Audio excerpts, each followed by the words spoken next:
heerka kalsooni la'aanta garsoorka Soomaaliya ayaa weli aad u hooseeya waxayna qoysas badan ay cabasho ka qabaan qaabka loo dhigay dacwo madani ah oo la geeyay hay'adaha garsoorka Soomaaliya.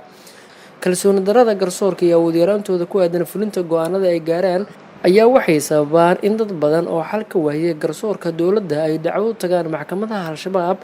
oo midda ugu dhow ay ku taalo gobolka Shabeellaha Hoose. dadka dhibka ugu badan qaba waxaa ka mid ah qoysas danyar ah oo aan haysan lacag arrimahooda ay ku xaliyaan, waxaana dhacday in dad badan loo awood sheegto iyadoo la adeegsanayo shaati dowladeed iyo mid qabiilba, halka qaar kalena kiisaskooda dacwadaha lagu furfuro lacag la siiyo garsoorka Soomaaliya. Maxkamadda racfaanka ee gobolka Banaadir ayaa dhowaan lagu eedeeyay in ay $10,000 ku bedelatay kiisas kufsi ah oo go'aan ay ka gaartay maxkamadda gobolka Banaadir. falkan oo ka dhacay bartamaha sanadkii hore ayaa loo geystay gabar ka mid ah qoysaska barakacyaasha ee ku nool gobolka Banaadir, da'deedana lagu qiyaasay 14 ilaa 15 jir.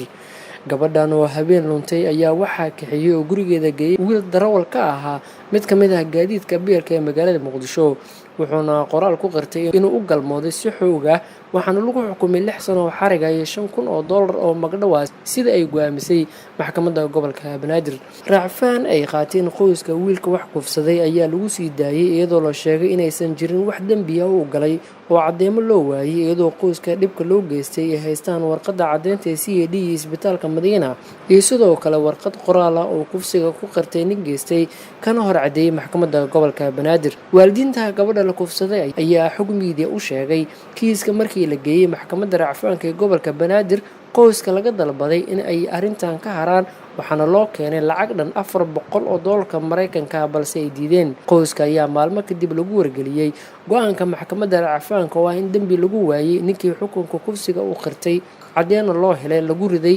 waxayna ku noqotay uur ku taal iyo xanuun badan. sidoo kale xog miidiya ayaa ogaatay in lacag qaaraan ah oo laga soo aruuriyay qabiilka wiilka kufsiga geystay in arrintan lagu kala furfuray, waxaana lagu qiyaasayaa lacagta ku baxday ku dhowaad $15,000 Mareykanka.